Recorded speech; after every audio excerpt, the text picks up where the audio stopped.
Hello students, welcome again. और अपने chapter current electricity को हम आगे स्टार्ट करते हैं। और इसमें हम सबसे पहले करते हैं topic relation between electric current and drift velocity. Drift velocity की हमने बच्चे बात की थी, क्या थी?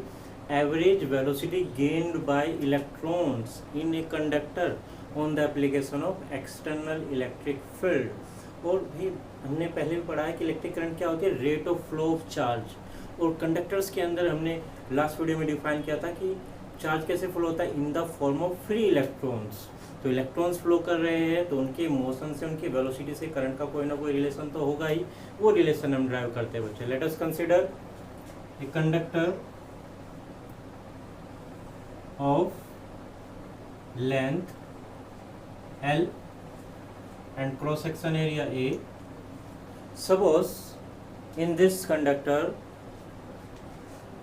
N, total N number of free electrons are present with drift velocity Vd. इनकी drift velocity है Vd. Suppose when you applied a voltage V, then an external electric field is established inside the conductor. Now electrons get drifted opposite to direction of electric field. ये considerations हमने बच्चे की। अब इसमें देखिए क्या होगा, जब ये इलेक्ट्रॉन्स फ्लो होना स्टार्ट हो जाएंगे तो क्या होगा? करंट फ्लो हो जाएगी। यहीं से बात करते हैं। कोई एक टाइम इंटरवल के लिए लेते हैं। करंट का जो क्वांटिटेटिवली फॉर्मूला होता है वो क्या होता है? I = Q/T। बस उसी फॉर्मूले को हम लेकर के चलेंगे। Suppose for time delta T, और टी मान लीजिए, अब टी टाइम ले सकते हैं। Suppose for time T electrons drift in the conductor and how much distance they travel in time interval T with velocity dt। हमने कहा वेलोसिटी Vd है और टी टाइम में इलेक्ट्रॉन्स कितनी डिस्टेंस ट्रेवल करेंगे? देखिए सिंपल फॉर्मूले से हम निकाल सकते हैं। वेलोसिटी इक्वल टू होता है डिस्टेंस अपॉन टाइम। तो डिस्टेंस कितनी हो जाएगी? d = v × t। तो ये इलेक्ट्रॉन्स टी टाइम में कितनी डिस्टेंस ट्रेवल कर लेंगे? v × t। इसको ले लेते हैं। Distance travelled by free electrons in time interval t। t time interval में कितने डिस्टेंस? अभी हमने कहा कितना हो जाएगा? Vd × t। इतनी डिस्टेंस ये इलेक्ट्रॉन ट्रेवल कर लेंगे opposite to direction of electric field. Suppose ये इलेक्ट्रॉन्स यहाँ से चलने के बाद यहाँ तक की डिस्टेंस कवर कर लेते हैं। अब बच्चे जब ये इलेक्ट्रिक फील्ड लगा है तो सभी इलेक्ट्रॉन्स पर एक एक्सेलरेशन लगता है। जब हमने ड्रिफ्ट वेलोसिटी निकाली थी उस वीडियो में देखा था, एक एक्सेलरेशन लग जाएगा जिससे सारे इलेक्ट्रॉन्स जितने प्रेजेंट हैं वे चलने स्टार्ट हो जाएंगे। तो कितने वॉल्यूम के इलेक्ट्रॉन मूव करना स्टार्ट कर देंगे वो देखते हैं बच्चे क्या होगा। चलिए करते हैं। हमने कहा कि सपोज ये डिस्टेंस इलेक्ट्रॉन्स ने ट्रेवल कर लिए d इन टाइम t, तो कितने वॉल्यूम वाले इलेक्ट्रॉन्स, कितना वॉल्यूम कवर हो गया है? वायर सपोज ये हमारा सिलेंड्रिकल और क्रॉस सेक्शन एरिया हमने a माना है, ये डिस्टेंस लेंथ हो गई d, तो वॉल्यूम क्या हो जाएगा? Area of cross section into length. Therefore volume covered by electrons कितना हो जाएगा बच्चे? Distance into area of cross section. ये तो हो गया बच्चे इतने वॉल्यूम के जो इलेक्ट्रॉन्स हैं ड्रिफ्ट होना स्टार्ट हो जाएंगे जैसे ही इलेक्ट्रिक फील्ड अप्लाई हो गया। अब हम देखते हैं कि इस वॉल्यूम के अंदर जो इलेक्ट्रॉन्स है वो कितने हैं। हमने कहा टोटल नंबर ऑफ इलेक्ट्रॉन्स है सपोज कैपिटल है। Suppose number of free electrons per unit volume is n, small n. Let number of free electrons per unit volume is small n. Therefore total number of electrons drifted in time, T time में कितने electrons drift हो जाएंगे वो निकाल लेते हैं। Suppose ये total electrons हो जाते हैं एन डैश। देखिए बच्चे, हमने कहा ये वॉल्यूम टी टाइम में कवर हो गया, यही कह लीजिए कि इस वॉल्यूम के इलेक्ट्रॉन्स टी टाइम में मूव करना स्टार्ट कर देते हैं, और पर यूनिट वॉल्यूम में कितने इलेक्ट्रॉन्स है एन, तो टोटल नंबर ऑफ इलेक्ट्रॉन्स कितने हो जाएंगे, मल्टीप्लाई कर दीजिए N A we D into T. अब बच्चे टी टाइम में एन डैश इलेक्ट्रॉन्स मूव करना स्टार्ट कर देते हैं, और एक इलेक्ट्रॉन के ऊपर चार्ज कितना होता है ई, तो टोटल चार्ज कितना फ्लो करने लगेगा वो निकाल लेते हैं। Therefore total charge flowing in time T Q equal to N, इसे निकाल लेंगे बच्चे, रख देते हैं, क्या बन गया N E A V D into T. अब करंट निकल गए, देयरफॉर इलेक्ट्रिक करंट क्या होती है, I equal to Q upon T, value substitute कर दीजिए, क्या बन गया N E A V D into T upon T, T से टी को कैंसिल आउट कीजिए, क्या बन गया I equal to N E A V D. तो ये रिलेशन आ गया करंट वर्सेस ड्रिफ्ट वेलोसिटी। यहाँ बच्चे एक काम और कर लेते हैं, further I upon a cross section area को करंट के नीचे ले गए, तो क्या बन गया N e and v d. I upon ए क्या होता है, करंट डेंसिटी, जिसको हम शो करते हैं जे से, J is equal to N e v. Relation हो गया बच्चे करंट वर्सेस ड्रिफ्ट वेलोसिटी। अब बच्चे करते हैं यहाँ से हम डेरिवेशन ऑफ ओम्स लॉ, यहीं से रिलेट करता है, देखते हैं बच्चे इसको।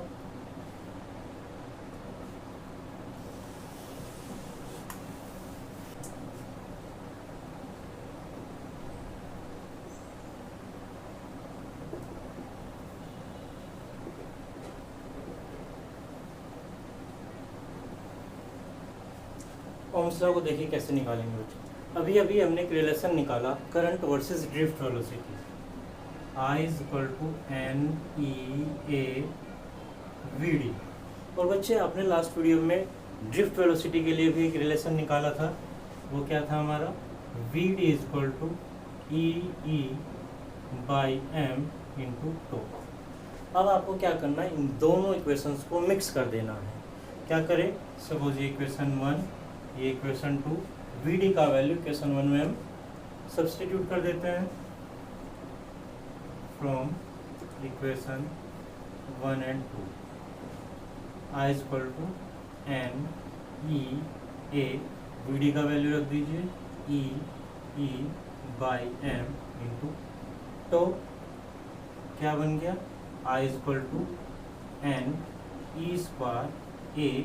अब अच्छा देखिए क्या करते हैं, हमने कहा था कि हमारे पास है ये कंडक्टर, जिसके अक्रॉस आपने अप्लाई किया था एक एक्सटर्नल पोटेंशियल V, और यहाँ एक एक्सटर्नल इलेक्ट्रिक फील्ड डेवलप हो गया था E। तो E और V में एक रिलेशन होता है बच्चे, E is equal to V upon N. तो हम इलेक्ट्रिक फील्ड को पोटेंशियल डिफरेंस की टर्म में यहाँ पर सब्सटीट्यूट कर देते हैं, क्या हो जाएगा, ये आपने चेंज किया V अपॉन एल। तो ओम्स लॉ में क्या होता है, V upon I is equal to constant, तो क्या करें V अपॉन आई ले लीजिए, देयरफॉर V अपॉन आई, इस आई को V के नीचे ले गए, बाकी साइड टर्म इधर आ जाएगी, m L upon N E square a into tau. अब बच्चे देखिए क्या है, for a given conductor mass of electron constant and number density means number of electrons पर unit volume constant, e charge of electron constant, और अभी मैंने कहा कि for a given conductor length l constant, cross section area constant and relaxation time t at constant temperature t remains constant, that means V upon I is equal to constant, that is R, for a given conductor. Ohms law में भी तो हम यही कहते हैं कि if physical conditions of a conductor, length, cross section area and temperature remains constant, then the ratio of potential difference applied across the conductor to the current remains constant. तो बच्चे बन गया constant. यहाँ से हमें एक टर्म मिल गई बच्चे, वैल्यू ऑफ आर. इसको स्टडी कर लेते हैं आगे होना. क्या बन गया बच्चे?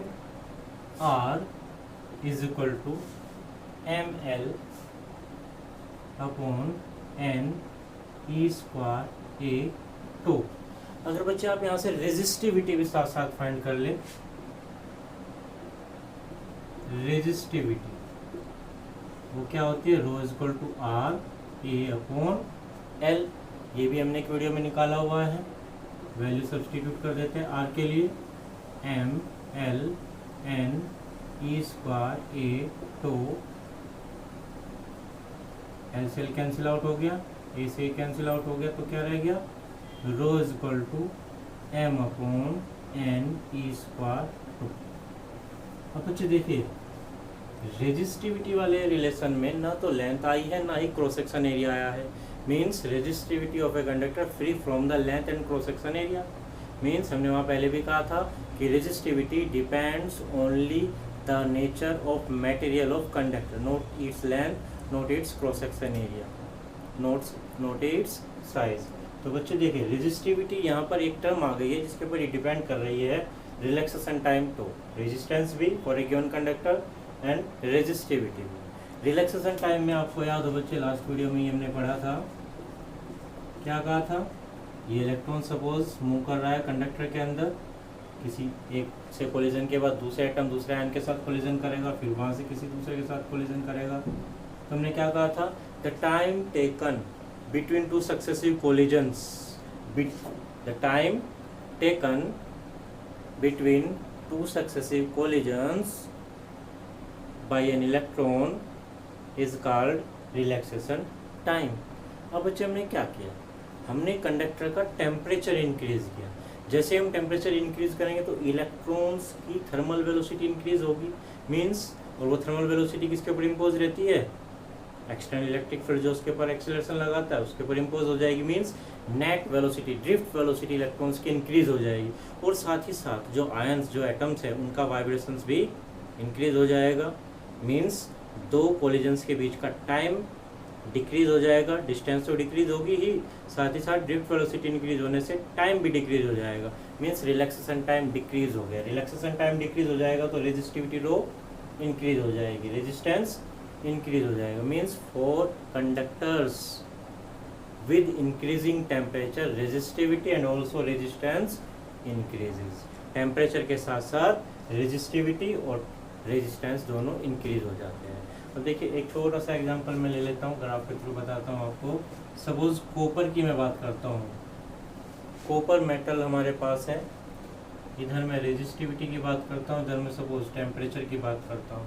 अब बच्चे क्या होता है, जैसे जैसे हम टेम्परेचर इंक्रीज करते हैं तो कॉपर का रेजिस्टेंस भी, रेजिस्टिविटी भी इंक्रीज होने लगती है. यहाँ लीनियरली नहीं आता. हाँ, लीनियरली किसके लिए आता है? अगर मैं नाइक्रोम की बात करूँ, नाइक्रोम क्या है? एलओए है.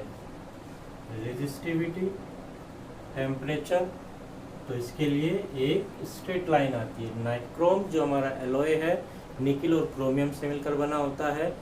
इसमें टेम्परेचर जो वेरिएशन है with respect to temperature linear behaviour show हो रहा है. ठीक है बच्चे, यहाँ ध्यान से रखें, इन दोनों ग्राफ को ध्यान से रखेंगे.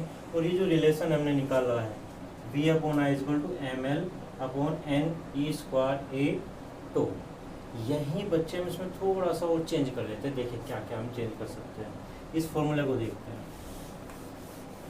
हमने कहा था reciprocal of resistivity is equal to conductivity. तो यहाँ से आपको मिल जाएगी conductivity, sigma is equal to 1 upon रो.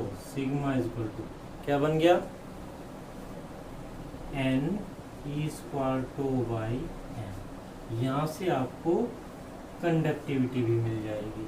और बच्चे एक चीज़ और याद रखिए, हमने एक रिलेशन बताया था कंडक्टिविटी वर्सेस करंट डेंसिटी, वहाँ भी आप इसको ऐड कर सकते हो इस रिलेशन को। देखिए कैसे, because J is equal to होता है sigma E, then J is equal to N E square tau by M into E। यहाँ पे आप ले जा सकते हो।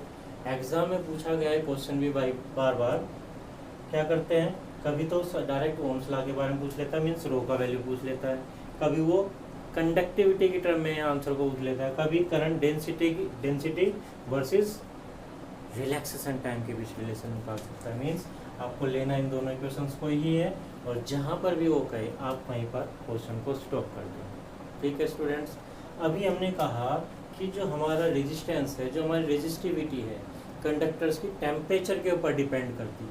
तो टेम्परेचर के साथ कैसे वेरिएशन होता है उसके लिए हमारे पास एक रिलेशन है, डायरेक्ट रिलेशन है, उसको आप याद रखेंगे। क्या रिलेशन है बच्चे? रिलेशन है, सपोज 0 डिग्री सेल्सियस पर रेजिस्टिविटी किसी मेटल के लिए, किसी कंडक्टर के लिए सपोज रो है, एंड एट टेम्परेचर T ये हो जाती है सपोज रो। तो रिलेशन बनता है rho is equal to rho naught 1 plus alpha T। Alpha क्या है बच्चे? Alpha is resistance temperature coefficient, resistance temperature coefficient, ये रेजिस्टेंस टेम्परेचर कोफिशिएंट कहलाता है। यहाँ बच्चे एक बात और बड़ी इंपॉर्टेंट है, ध्यान रखिएगा, एग्जाम में पूछी जाती है।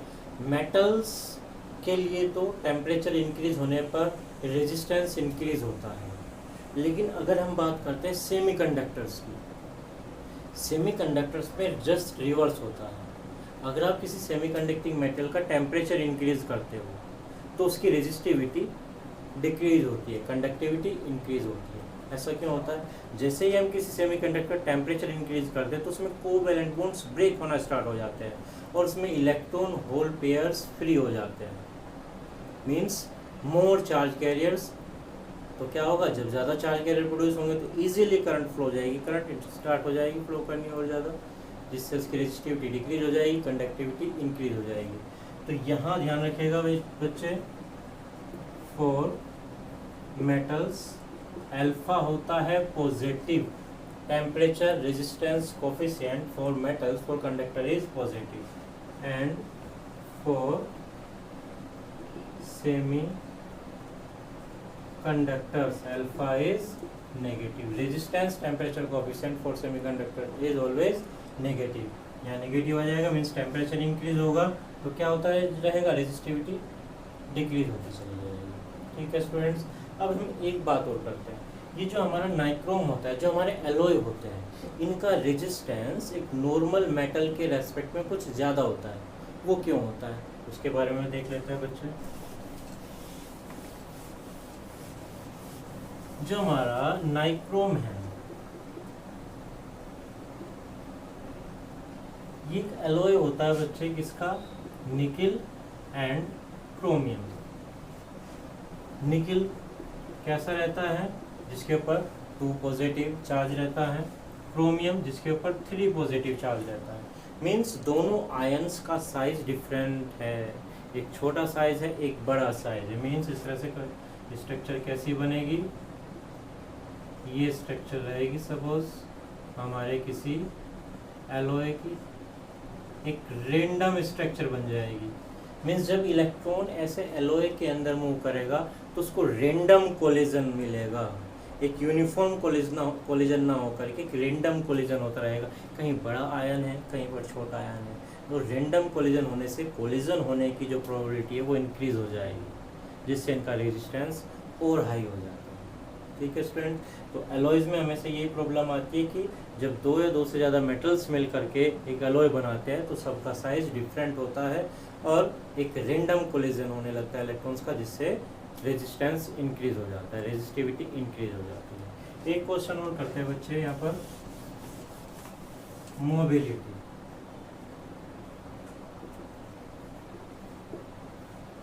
क्या है बच्चे mobility?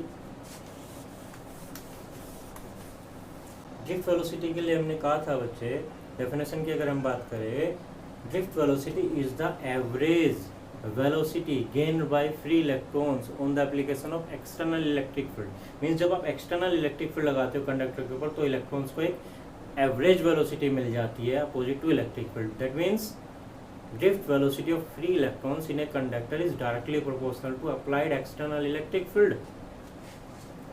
Vd is directly proportional to external electric field. जैसे जैसे आप इलेक्ट्रिक फील्ड बढ़ाएंगे तो ड्रिफ्ट वेलोसिटी भी क्या होगी, इंक्रीज होती चली जाएगी। तो यहाँ क्या आ गया बच्चे, Vd प्रोपोर्शनल है किसके, इलेक्ट्रिक फील्ड के। और इस प्रोपोर्शनलिटी साइन को रिमूव करने के लिए हम कांस्टेंट यूज कर लेते हैं, दैट इज म्यू। फिजिक्स में आम बात है कि जहाँ भी प्रोपोर्शनलिटी आते हैं वहाँ पर हम कांस्टेंट चूज कर लेते हैं, where mu is a proportionality constant and called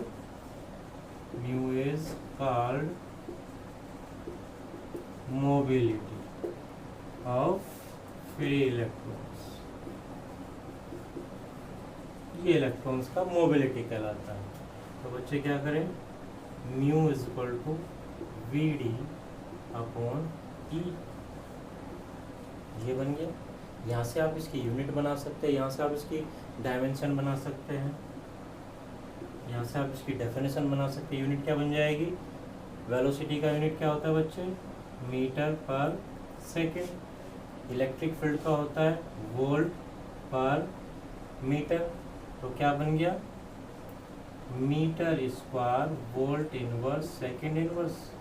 ये हमारी यूनिट हो गई किसकी, ड्रिफ्ट वेलोसिटी के लिए। डेफिनेशन बना देते हैं, if E is equal to 1 volt per metre then mu is equal to Vd। बन गई बच्चे डेफिनेशन। मीन्स मोबिलिटी किसके इक्वल है, ड्रिफ्ट वेलोसिटी के इक्वल है। कब है equal, when applied external electric field is 1 volt per metre. तो यहीं से डेफिनेशन बना देंगे, क्या कहेंगे बच्चे, mobility of free electrons is equal to their drift velocity which is acquired on the application of unit electric field. I repeat, क्या कहते हैं, mobility of free electrons is equal to their drift velocity which is gained by them on the application of 1 volt per meter electric field. तो definition बन जाएगी। अब बच्चे एक काम और करते हैं, हम मोबिलिटी और इलेक्ट्रिक करंट में और रिलेशन निकाल देते हैं किसी कंडक्टर के लिए। As we have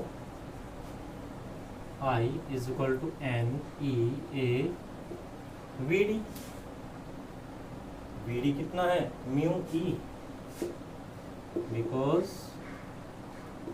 Vd is equal to mu E। Substitute कर दीजिए, I is equal to NEA mu E। अब क्या करो, एक काम और कर लेते हैं बच्चे, I upon A current density की टर्म में लिख देते हैं, NE mu E। I upon ए क्या बन जाएगा, current density, J NE mu. तो ये बच्चे हमारा किसके साथ रिलेशन हो गया, करंट वर्सेस मोबिलिटी, और आप कह सकते हो करंट डेंसिटी वर्सेस मोबिलिटी। तो इस वीडियो में बच्चे इतना ही रखते हैं, नेक्स्ट वीडियो में और हम आगे की बात करेंगे।